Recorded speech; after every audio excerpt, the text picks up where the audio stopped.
मधवापुर प्रखंड के विभिन्न पंचायतों में जन सुराज के विभिन्न कार्यक्रमों का आयोजन किया जा रहा है। इसी बीच जन सुराज नेता रत्नेश्वर ठाकुर ने कहा कि अगर बिहार में जन सुराज होगा तो बिहार से पलायन रुक जाएगा, बिहार रोजगार युक्त होगा। आइए हम आपको दिखाते हैं ये पूरी खबर। मधवापुर प्रखंड के पूर्व प्रमुख सह जनसुराज नेता रत्नेश्वर ठाकुर ने कहा कि जनसुराज के सपनों का बिहार पलायन मुक्त और रोजगार युक्त होगा। विसारघाट में एक संक्षिप्त साक्षात्कार के दौरान द न्यूज को यह जानकारी दी। उन्होंने कहा कि जनता ने यदि इस दल को मौका दिया तो बिहार की दशा और दिशा बदल जाएगी। सभी बच्चों को विश्व स्तरीय गुणवत्तापूर्ण शिक्षा, किसानों को लाभकारी खेती, महिलाओं की आत्मनिर्भरता और बुजुर्गों को सम्मानजनक पेंशन 2000 रुपए प्रति माह दिलाने की योजना है। सार्वजनिक जगहों पर कचरे के ढेर होने, स्वच्छता कर्मी को पारिश्रमिक नहीं मिलने के कारण कचरा उठाने का कार्य बंद करने की बात उन्होंने कही। कराने वाला कैसा होगा जन सुराज के सपनों का बिहार?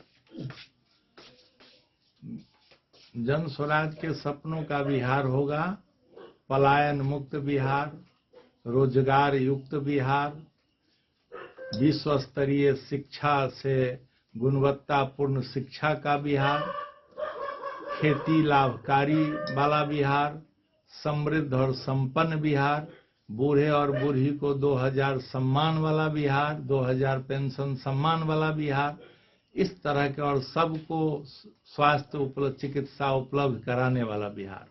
2500 रुपए माई बहन योजना के तहत देने की बात चल रही है कि अगर सरकार बनेगी तो। दीपक जी जो ये घोषणा कर रहे हैं उनसे मैं पूछना चाहता हूं कि पिछली सरकार में उप मुख्यमंत्री थे, उस समय यह दिव्य ज्ञान कहाँ था? दूसरी बात कि बिहार की जनता को मुक्त बनाने की तैयारी कर रहे हैं आप। 2,46 करोड़ रुपया ही बिहार का पूरा बजट है और इसमें 1.5 लाख करोड़ रुपया आप माए बहन योजना में खर्च कर देंगे तो बाकी लोगों को दरमाहा कहां से मिलेगा? योजनाबद्ध में जो विकास का काम होगा वो बिहार सरकार कहां से खर्च करेगी? वर्तमान सरकार कर रही है कि उन्होंने बड़े पैमाने पर बेरोजगारों को नौकरी देने का कार्य किया है और कल कारखाने भी खोलने की बात कर रही है। तो वर्तमान सरकार से पूछना चाहते हैं कि पूरे बिहार में 23 लाख नौकरी ही अभी तक है और 14 करोड़ की आबादी है, तो फिर बाकी लोगों को नौकरी कब अगले जन्म में मिलेगा कि इस जन्म में सो पता ही नहीं है। ये तो नौकरी की स्थिति है, इसलिए पलायन कर रहा है। बाहर लोग नौकरी खोजने जा रहे हैं, मजदूरी करने जा रहे हैं। अगर उद्योग धंधा खोल दिए तो बाहर क्यों जा रहे हैं? केवल 5 लाख लोग केवल सूरत में बिहार का मजदूर काम कर रहा है। क्या इस बात से आप कितना सहमत हैं? बता रहे थे लोग कि जनसुराज की घोषणा के बाद ही कल कारखाने खोलने की बात सरकार कर रही है, क्या कहना है? खोलने की बात कर रही है, इसके लिए धन्यवाद, लेकिन ये तो 20 साल से खोल रहे हैं, अभी तक खुला ही नहीं, सब बंद कर दिए। खोलने की बात कर रही है, खुल कहाँ रहा है? फिलहाल चल रही सरकारी योजनाओं की सफलता के बारे में क्या कहेंगे? सभी सरकारी योजनाएं ढकोसला बन के रह गया है, कागज पर रह गया है, भाषण की बात रह गई। कोई योजना धरती पर सफल नहीं है, कोई योजना लागू नहीं। सरकार कह रही है कि गांव को शहर की तरह बनाने के लिए स्वच्छता कर्मियों की बहाली वार्ड स्तर पर हुई है।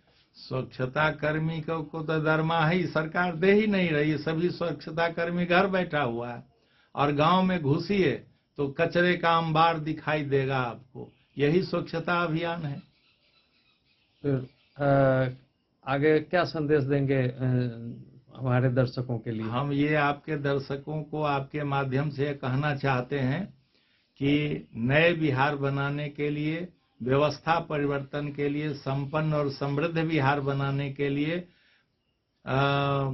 एक बार जन स्वराज के साथ आप सब लोग दल, जात, धर्म तमाम सीमाओं से ऊपर उठकर हम सब जन स्वराज को एक बार अवसर दें और बिहार का मान और सम्मान और गौरव को बढ़ाएं।